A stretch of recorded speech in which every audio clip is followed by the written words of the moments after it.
네, 안녕하십니까. 2020년 보건환경연구원 주요 업무 계획에 대해 설명드리겠습니다. 우리 시는 지난해 보건 및 환경 분야 현안을 해결하기 위해 보건환경연구원을 개원하여 업무 추진을 위한 기반을 마련하였습니다. 올해는 감염병, 식품, 그리고 환경 등 분야별 업무를 확대하고 인력과 장비 등을 확충하여 시민 건강과 직결되는 다양한 문제에 신속하고 적극 대응할 수 있는 체계를 구축하겠습니다. 첫째로 감염병에 대비한 체계적인 대응책을 마련하겠습니다. 현재 우리 연구원은 코로나19, 메르스 등에 대응하기 위해 29종 법정 감염병 검사 숙련도를 인증하는 정도 평가를 마치고 공식적인 업무를 수행하고 있습니다. 올해는 집단 발생 우려가 높은 4종 이상의 감염병에 대해 추가적으로 업무를 확대하겠습니다. 지난해 현재 발생이 많았던 A형 간염 등 수인성 식품매개 질환에 대한 신속하고 정확한 진단 능력을 강화하여 감염병 위협으로부터 시민들을 보호하겠습니다. 특히 코로나19와 관련해서 신속한 확인 진단을 위해 24시간 비상체계를 가동 중이며 질병관리본부 그리고 우리시 유관부서들과 긴밀히 협조하여 질병 확산 방지에 총력을 기울이고 있습니다. 둘째로 먹거리 안전성 확보를 위한 검사 능력을 강화하겠습니다. 우리 시에서 생산되고 유통되는 농산물, 축산물, 수산물의 안전성 검사를 강화하여 먹거리에 대한 체계적이고 과학적인 안전관리 체계를 구축하겠습니다. 시에서 생산되는 야채, 원유, 식용란 등 농산물, 축산물에 대해 모니터링 검사 및 부적합 항목 중점 관리를 실시하겠습니다. 로컬푸드에 대한 잔류 농약 검사, 식용란 살충제 검사, 축산물과 식품의 가공 기준 및 성분 규격 검사를 지속 진행하고 신규 사업으로 원유에 포함된 동물용 의약품, 살충제, 곰팡이 독소 등을 검출하는 원유 중 잔류 물질 검사를 실시하겠습니다. 일본산 수산물에 대한 방사능 오염도 검사와 한우 유전자 검사, 식품 GMO 검사 등 유통되는 축산물과 수산물에 대한 검사도 강화해 나가겠습니다.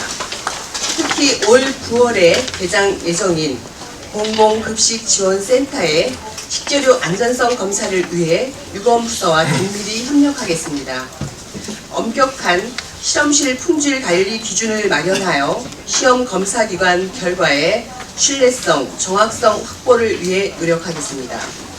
셋째로 환경 모니터링 강화와 시험 검사 기반을 구축하겠습니다.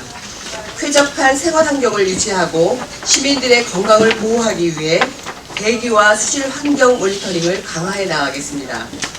도시 대기 측정망을 안정적으로 운영하여 초미세먼지 등 대기 오염물질 농도에 대한 정보를 신속하고 정확하게 제공하고 대기 오염물질 측정망을 추가 설치를 추진하고 지난해 설치한 대기 중금속 운영에 최선을 다하겠습니다. 현재 인근 보건환경연구원에 위탁 중인 관내 주요 하천에 대한 수질 측정망 검사 업무를 연내에 인계받아 하천 수질 모니터링 체계 및 관리 능력을 확립해 나가겠습니다. 환경 오염물질 배출시설 관리를 위해 분야별 시험 검사 기반을 구축하겠습니다. 수질, 대기, 악취, 실내 공기질 및 환경유해 인자 분야의 국가기관 정도관리를 수행하여 환경 분야 시험 검사의 숙련도 및 신뢰도를 확보하겠습니다. 인력 및 장비가 확보되는 대로 숙련도 시험과 현장 점검 등 정도 평가 절차를 거쳐서 9월부터 환경 분야 법정 검사 업무를 차질 없이 수행하겠습니다. 넷째로 국가 재난형 가축질병 청정화 유지와 피해를 감축하겠습니다. 국가 재난형 가축질병 청정화를 유지하고 피해 감축을 위해 가축질병 관리 및 예찰을 강화하겠습니다. 재난형 가축질병인 아프리카 돼지열병, 구제염, 조류 인플루엔자 예방을 위해 꼼꼼한 상시 예찰 시스템을 지속 운영하고 바이러스 전파, 위험 요소별 모니터링 검사를 실시하여 가축 전염병 유입을 차단하기 위해 노력하겠습니다. 인수공통 감염병 발생 시 신속한 진단을 통해 확산을 방지하고 사전 예방을 위한 시험 검사와 조사 연구를 강화하겠습니다. 지금까지 2020년도 보건환경연구원 주요 업무 계획에 대해 말씀드렸습니다. 우리 보건환경연구원은 감염병, 식품, 환경, 동물 분야에 대한 진단 감시 연구를 협업하여 사람, 환경, 동물 건강 공동체인 원헬스를 목표로 최선을 다하겠습니다. 감사합니다. 예, 이어서 질의답변 시간을 갖도록 하겠습니다. 질의하실 시간에 성함과 언론사 이름을 말씀해 주시면 고맙겠습니다. 예, 장기자님. 대전일보 장윤정 기자입니다. 코로나 때문에 이제 고생이 많으시죠. 어쨌든 세종시에서 가장 빨리 6시간 이내에 확진 판결 내릴 수 있다는 게 참 다행스럽고요. 제 질문 드릴게요. 보건환경연구원에 지금 현재 인원이 몇 명 정도 되는지 간략하게 좀 말씀해 주시고, 혹시 총리실에서 나온 얘기인데요. 법무부 장관이 일선 병위원회 의협급이에요. 의협급에 이렇게 진료를 받으러 가면 자동으로 해외 갔다 온 이력을 갖다가 제공하게끔 된 거 아시죠? 세종시에서는 현재 그걸 얼마나 받은 적이 있는지, 일선 의원에서 지금 환자를 약간 거부하는 상태거든요. 의사협회에서. 근데 세종 같은 경우는 그 법무부부터 이렇게 통보를 받아서 보고서가 됐죠. 그런 보건소인지 모르겠는데 보건소가 적절할 것 같아요. 필요하시다면 그 내용을 좀 한번 답변 부탁드리겠습니다. 네, 첫 번째 질문은 제가 말씀드리겠고요. 두 번째 질문은 우리 보건소장님께서 대신 말씀을 드리겠습니다. 저희 지금 보건환경연구원의 정원은 42명입니다. 현재 40명이 충원이 되었고요. 2명은 지금 신규로 올해 채용 예정입니다. 전문 검사 인력을 내려보는 거예요? 네, 전문 검사 인력은 지금 우리가 지금 요번에 감염병 업무에는 4명이 있습니다. 그리고 식품검사 업무에 4명, 그 다음에 보건환경연구의 연구직이 12명, 그리고 우리 방역위생과에 16명 이렇게 있습니다. 그 중에 이제 그 직접적인 인력이 아닌 인력은 행정인력 2명하고 저희 연구원장 3명만 직접 그렇습니다. 예, 소장님, 예, 설명 좀 해주시죠. 네, 보건소장 공민호입니다. 먼저 지금 DUR이라 그래서 이제 해외 방문력이 있는 사람은 인적사항을 일선 의료기관에서 접수하면 의료진이 자동적으로 그 환자의 해외 방문력 중에서 이제 이때까지는 이제 중국 방문력, 그리고 최근에 동남아까지로 넓혀서 자동적으로 그 정보를 진료하는 의사가 알게 되어 있습니다. 이거는 뭐 세종시에서 특별히 따로 하는 것은 아니고 중앙정부 차원에서 바로바로 뜨도록 그렇게 검역 단계에서 정보를 바로 의료진에게 전달하는 체계가 갖추어져 있고 세종시에서 이렇게 이루어지고 있습니다. 그리고 지금 이렇게 해외 방문력이 떴을 때 이제 의료진이 그 환자를 사실은 기피하는 것은 원칙과는 맞지 않습니다. 하지만 의료기관에 그 확진 환자가 혹시라도 이제 거쳐가는 거에 대해서 어떤 우려를 하기 때문에 이제 진료를 기피할 수 있는데, 그 부분에 있어서는 이제 저희가 방금 말씀하신 대로 이제 보건환경연구원에서 6시간 안에 결과가 나오기 때문에 음성이 나오면 즉각적으로 이제 일반 시민과 똑같이 의료기관을 방문해서 진료도 받을 수 있도록 하고, 또 자가격리되어 있는 분들은 아주 응급한 경우를 제외하고 그런 만성질환이나 다른 기타 의약품의 진료가 필요하면 지금 현행법상 환자를 직접 대면해야 처방이 가능하고 조제가 가능한데, 지금 예외적으로 전화진료 그리고 대리인 처방이 가능하도록 보건복지부에서 그 의료법 규정을 풀어놨습니다. 그래서 그런 경우에는 자택에서 보건소에서 전화진료를 하든지 아니면 기존에 이용하던 의료기관에서 전화진료를 해서 약을 처방하고 보건소 직원이 약국에서 약을 수령해서 가택격리 중인 대상자에게 약을 전달하는 식으로 현재 이루어지고 있습니다. 예, 또 예, 다른 질문 계십니까? 예, 남 기자님. 예, ITN에서 남나입니다. 식품에 대해 가지고 우리가 농산물에 대해 가지고 여기 둘째 말씀을 해주셨는데요. 농산물에 대한 것이 여러 가지로 지금 현재 우리 지역 특성상에 개인이 농사를 지어가지고 그러면 판매를 하러 나오는 이렇게 이런 경우에는 글쎄 이건 뭐 조금 검토할 수가 없고 어떻게 계신지 하고요. 물론 녹화프로도 같은 데 들어가는 거는 전체적으로 검사를 하고 또 신경을 쓰죠. 그런데 이제 그런 거. 근데 특히 농약 잔류 검사 같은 거는 바로 나오지도 않고 그것이 보통 뭐 일주일을 뭐 그렇게 보여줄 것 같은데 그런 경우에는 이것이 의심이 간다할 때 직접 현장에서 확인할 수 있는 방법 그런 거 없습니까? 잔류농약 검사는 굉장히 이렇게 정밀한 검사입니다. 그 장비도 굉장히 고가의 정밀 장비를 사용하고 있고요. 지금 저희가 이제 로컬 푸드과나 예를 들면은 유통식품에 대한 거 이제 관련 부서하고 같이 협의해서 그 관내에서 생산되는 그 농산물에 대한 잔류농약 검사라든가 뭐 중금속 검사라든가 하고 있는데요. 이걸 사실 더 신속하게 하기는 어렵습니다.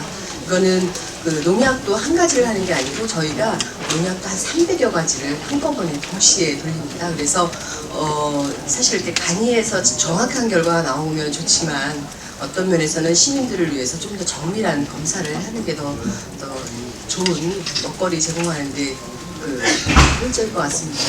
지금 현재 한계는 그렇습니다. 그러면 지금 그 개인이 이렇게 소멸할 때 거기에 대한 어떤 관리 차원에서 어떻게 할 수 있는 방법이 있을까요? 지금 현재 그 로컬 푸드장에 오는 거 말고 다른 걸 말씀하시는 거죠?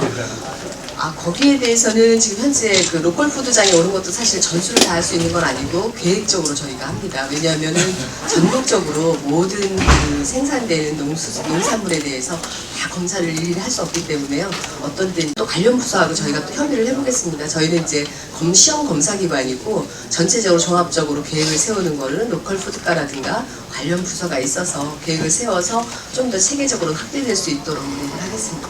네, 그리고 이 시간에 한 말씀 좀 드리겠는데 우리 보건소장님 여기 오니까 얼굴도 뵐 수 있네요. 보건소장님 좀 전화 기자들이 한번 자주 좀 받아주시고 통화를 좀 함께 해주시면 우리 언론사 취재하는데 많은 도움이 되겠습니다. 상당히 통하기가 어렵습니다. 이 얘기를 통해서 말씀드리니까 그렇게 좀 앞으로 좀 협조를 해주시면 고맙겠습니다. 이상입니다. 저희 남 기자님 부분은 제가 아까 말씀드린 것처럼 특히 지금 최근에 이제 코로나19 관련해서 지금 보건소 인력들도 거기 오는 사람들 또 진료해야 또 전화 받고 그러느라고 굉장히 바쁘거든요. 요 근래 얘기가 아니고. 알겠습니다. 네. 보건소장님으로 오시고 나서 정소장님으로 통역이 하시면 힘들어가지고 한 말씀 드립니다. 예, 알겠습니다. 예, 또 다른 질문 계십니까? 예, 김 기자님. 예, 중도일보 임명한 기자입니다. 그 코로나19와 관련해서 이제 그 과정이 좀 궁금한 건데요. 검사 어떤 신고가 들어왔을 때 검체를 이제 수거해서 검사하는 과정이 좀 궁금합니다. 그러니까 뭐 스스로 신고하거나 병원에서 연락이 올 경우가 있는데 검체를 수거하는 것 단계에서도 방역 조치가 꼭 필요할 텐데 검체를 수거한 요원부터 그래서 이걸 수거를 해서 보건소에서 어떻게 좀 조사를 검사를 하는지 그리고 이에 대한 신뢰도 어느 정도인지에 대해서 궁금합니다. 또 자가격리 그동안 뭐 많은 위험을 좀 넘어가서 지금 발생이 아직 최종에서는 없었는데 자가격리자에 대한 관리가 좀 어떻게 되는지. 네, 이거는 보건소하고 같이 설명을 드리겠습니다. 자가격리에 관한 거는 이제 보건소장님께서 답을 해주실 부분인 것 같고요. 일단 검체가 수거되는 과정은 사실 보건소하고 저희와 같이 연결이 되어 있습니다. 일단 의심 환자가 있으면 의사 환자가 있으면은 아마 그 보건소에서 나가서 조사를 하게 되고요. 조사가 돼서 그래서 검체 채취하는 것까지 보건소에서 이루어집니다. 그래서 보건소에서 검체를 저희한테 수송을 하면은 저희는 이제 그때부터 검체를 받아서 그때부터 6시간 이내 검사 결과를 결과를 이제 피드백하게 됩니다. 그래서 저희의 지금 현재로서의 이 검사의 그 정확도는 지금 이 PCR 검사법이라는 이 검사법 자체가 굉장히 정확도가 높습니다. 그래서 전 세계적으로 공용돼서 사용하는 방법이고요. 우리나라에서도 지금 이 결과로서 양성이 나왔을 때 최종 확진을 하기 때문에 굉장히 높다고 생각합니다. 다만 이제 처음에 이제 케이스가 나와서 양성이 나왔을 때 첫 케이스는 질병관리본부에서 한 번 더 컨펌을 하게 됩니다. 최종 확진을 하게 되고요. 그 다음에는 이 검사법 자체가 저희 시도보건환경연구원 수준에서 최종 확인 판정을 할 수 있을 수준이 되기 때문에 저희가 하는 검사의 신뢰도는 거의 믿으셔도 된다고 생각합니다. 예, 보건소장님 지금 아까 질문하신 게 뭐냐면 이제 검체 채취해서 이송하는 과정 그리고 그 중간에 이제 그 자가 격리나 이런 것들이 어떻게 이루어지는지 그런 질문이 있었거든요. 답변 좀 해주시죠. 네, 검체 채취를 결정하게 되는 순간 그 사람은 현재 코로나19 지침상 의사 환자, 즉 확진은 되지 않았지만 의심이 되는 환자로 분류가 되고 의사 환자는 격리 대상이 됩니다. 다만 그 시점에서 증상이 중증이면 결과가 나오기 이전에 바로 국가적인 격리병상으로 이송하게 되고 증상이 심각하지 않으면 우선은 결과가 나올 때까지 자택 격리 상태로 들어가게 됩니다. 다행히 세종시에서는 6시간 안에 결과가 나오기 때문에 그 시간이 지나면 음성이 나오면 자가 격리를 해제하는데 여기서 확진 환자의 접촉자인 경우에는 자가 격리를 그럼에도 불구하고 유지를 하게 되고 확진자의 접촉자가 아닌 다른 일반 의사 환자의 경우에는 음성이 나오면 바로 격리 해제가 됩니다. 지금 격리 그 조치는 자가격리 격리 통지서를 보건소에서 발급을 해서 보건소장 명의로 전달을 하고 거기에 대해서 자가격리를 따르지 않게 되면 감염병 예방법에 따라서 벌금형에 처할 수 있다고 이제 경고가 나가게 됩니다. 그리고 자가격리를 할 때 어떻게 해야 되는지 안내문도 같이 홍보를 드리고 또 14일 증상 접촉일, 그러니까 접촉자 같은 경우는 환자와 접촉일, 그리고 외국을 갔다 온 사람 같은 경우에는 최종 그 나라에서 체류한 날짜로부터 14일까지가 원칙적으로 자가격리 기간이 되게 됩니다. 예, 또 다른 질문 계십니까? 예, 홍 기자님. 예. 네, 아시아뉴스 통신 홍근지입니다. 먼저 우리 연구원장님이 브리핑하시는 게 처음 무슨 거죠? 처음입니다. 네. 또 보건환경연구원이 별도로 건물 독립해서 이렇게 출범한 지 얼마 안 됐는데 코로나19 등 돼지열병 굉장히 바쁜 일정을 소화하고 계시는데 그런 면에서 우선 그 연구원장님이 지금까지 지내오시면서 연구원에 제일 지금 부족한 게 뭔지 여기 보면 아까 생명 분야의 그런 검사 업무도 올해 9월 달에나 이제 그 장비가 갖춰져서 내년부터 본격적으로 하게 되는 업무들도 있는데 그런 면에서 우리 세종시 같은 경우는 또 특히 도농복합도시인데다가 또 새로 건설되는 그 건설 현장이 많아서 환경 쪽에 조금 더 관심을 가져야 되지 않나 이런 생각이 있고 주민들도 많이 걱정을 하고 있는데 보건환경연구원 환경도 또 관리를 하셔야 되니까 이런 쪽에 혹시 부족한 게 뭐가 있는지 그런 기회 좀 말씀해 주셨으면 좋겠습니다. 이상입니다. 네, 감사합니다. 저희가 사실 지난해 열악하지만 그 장비 120종, 그 다음에 180대, 종류는 120종이지만 180대 장비를 구매했습니다. 그걸로 어려운 상황이지만 지금 감염병이라든가 식품과 환경에 대한 업무를 시작했습니다. 이제 환경에 대한 업무는 이제 다른 시도도 마찬가지지만 그 요구가 주민들의 요구가 제일 많은 부분이라고 생각합니다. 다른 곳에서도 인천 같은 경우는 거의 9개 과가 있을 정도로 그리고 환경에 전담하는 인력이 한 70명 정도 됩니다. 저희도 이제 힘들지만 지난해 새롭게 시작한 게 도시 대기망 측정하는 거 4개 운영하는 거하고 중금속 측정망을 설치를 했습니다. 올해 본격적으로 운영을 하고요. 그 다음에 시민의 건강과 밀접할 영향이 있다고 봤던 아동에 대한 검사 체계를 구축해서 시범사업을 지난해에 이미 시작을 했습니다.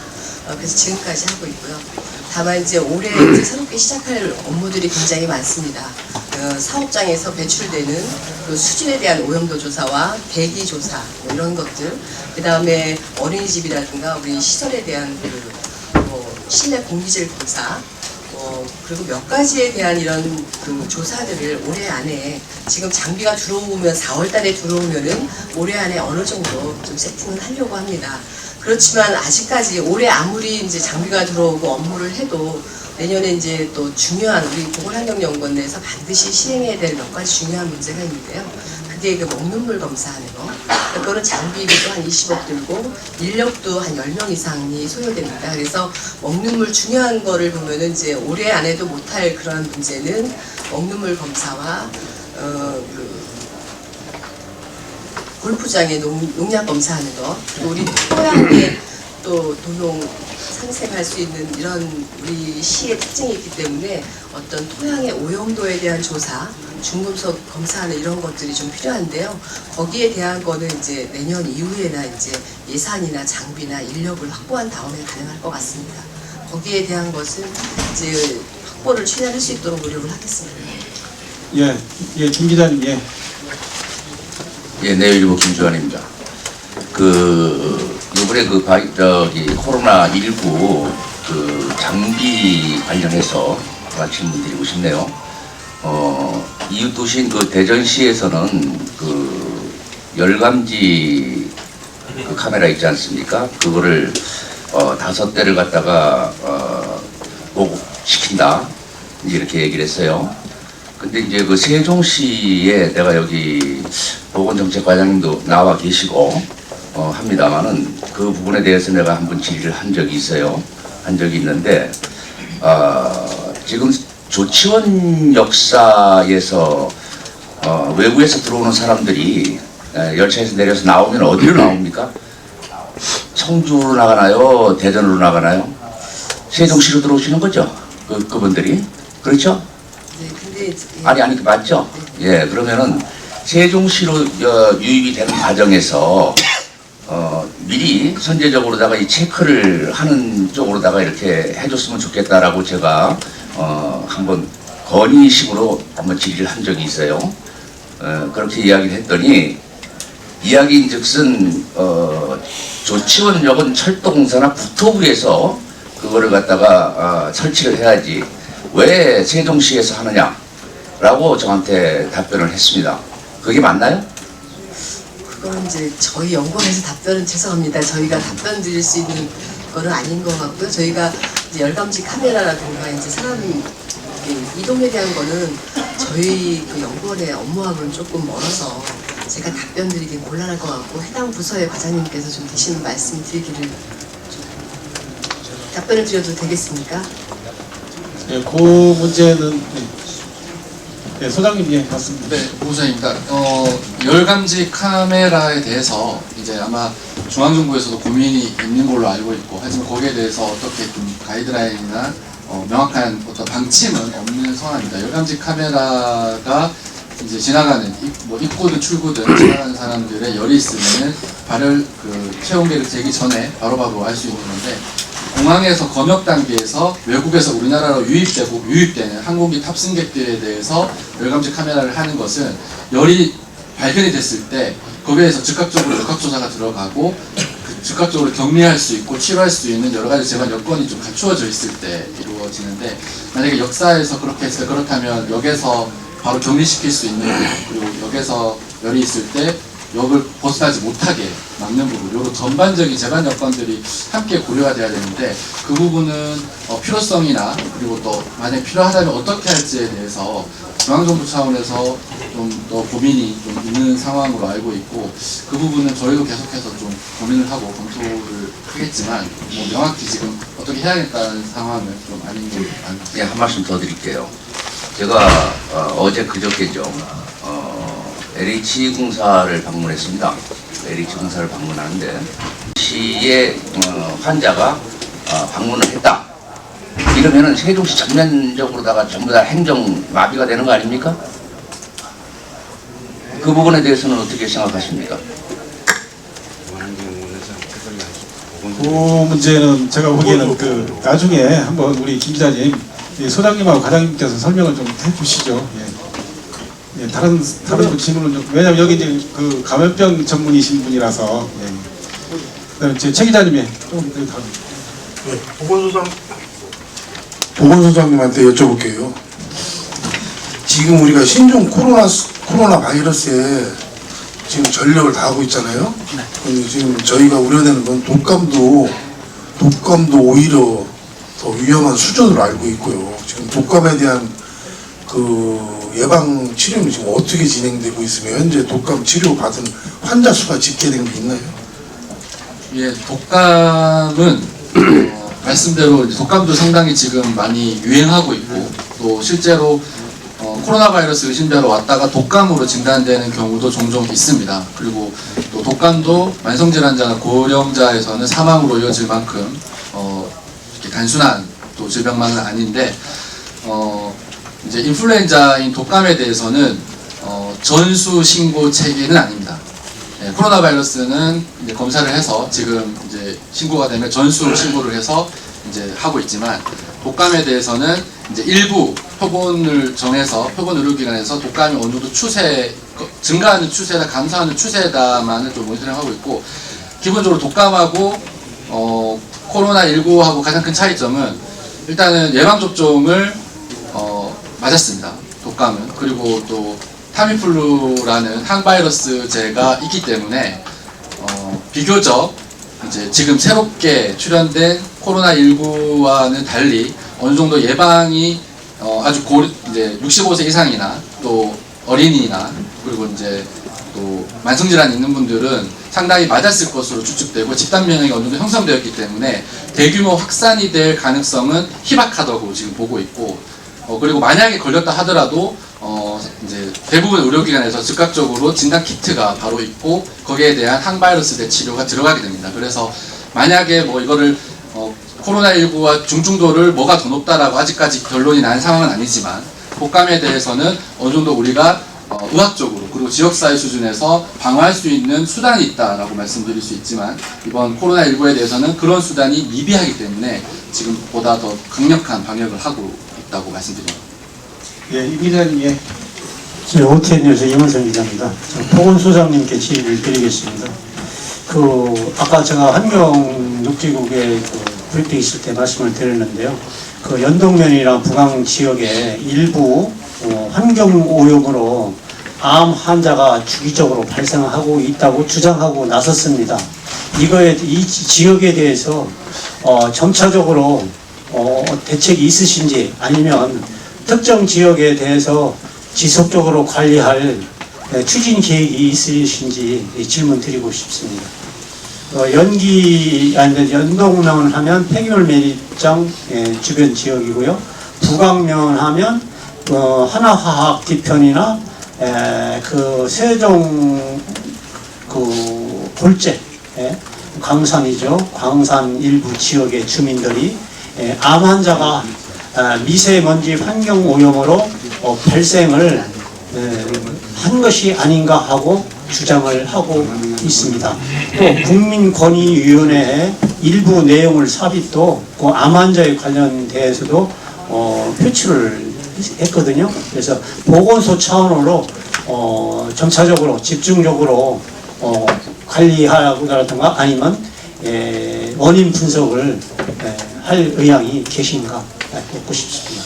예, 감염병하고 달리 암에 대한 원인 분석, 즉 암 역학조사에 대해서는 상당히 이제 노출로부터 질병 발생까지 장기간이 소요되고 그거에 대한 인과관계를 밝히기가 굉장히 쉽진 않습니다. 그래서 방법론이 다른데 지금 기존에 이제 질병관리본부에서 각 지자체별로 이제 암 역학조사에 대한 암 역학조사 반을 한번 구성을 해서 이제 필요시에는 이 부분을 이제 질병관리본부와 또 지자체가 상의해서 할 수 있는 체제를 제가 만들어 놓은 걸로 알고 있습니다. 그래서 그 부분은 한번 시청과도 협의를 해서 필요하다면 어느 정도 할 수 있는 부분만큼 또 질병관리본부하고 협의해서 필요하다면 검토해보겠습니다. 네, 황 기자님 아까부터 손 들고 계십니다. 아까 선생님이 황교익 기자입니다. 아까 질문을 잘못해서요. 측정 장비를 확보하기 위해서는 시간이 하루 이틀 걸리는 게 한두 달 걸리는 게 아닌데 지금 주문했다가 다 끝난 다음에 기계가 측정 기계가 오면은 쓸모가 없잖아요, 그죠? 그래서 거기에 대해서 구체적인 계획을 좀 밝혀주셨으면 합니다. 지금 상황이 어떤 상황인가? 네, 올해 저희가 그 환경에 대한 예산을 확보를 했습니다. 그래서 벌써 이제 왜냐하면은 이 장비들은 국내에서 들어오는 장비도 있지만 보통 외산이 많습니다. 그래서 벌써 이제 그 구매 신청이 벌써 대부분이 나갔고요. 그래서 아마 그 저희가 계획해도 한 4월쯤에 이제 업무를 시작하겠다고 한 것은 지금 벌써 1월 초부터 그 장비 구매를 시작을 했고, 그래서 아마 그 시점을 충분히 고려해서 지금 한 상태입니다. 예, 또 다른 질문 계십니까? 예, 과장님 조 기자님 질문하시죠. 예, 그 연일 그 코로나 때문에 고생이 많으신데요. 그 어디에 적응할지 제가 몰라서 그 학교 시설물 중에 이제 이 매립형 에어컨이 지금 많이 설치돼 있지 않습니까? 근데 그거에 대해서 혹시 보건환경연구원에 조사 성분이나 아니면 대기오염 환경에 원인이 되는 건지 이 의뢰 들어온 게 있는지 하고요. 실질적으로 그거를 관리하는 내가 어디서 하는 건지, 왜냐면 이 학부모들이 얘기가 많거든요. 이 에어컨이 오히려 대기오염의 원인이 된다는 거죠. 왜냐면 연이든 6개월이든 1년이든 한 번씩 청소도 해주고 해야 되는데 한 번 설치하면은 거진 폐기 처분할 때까지 청소를 안 한다는 거거든요.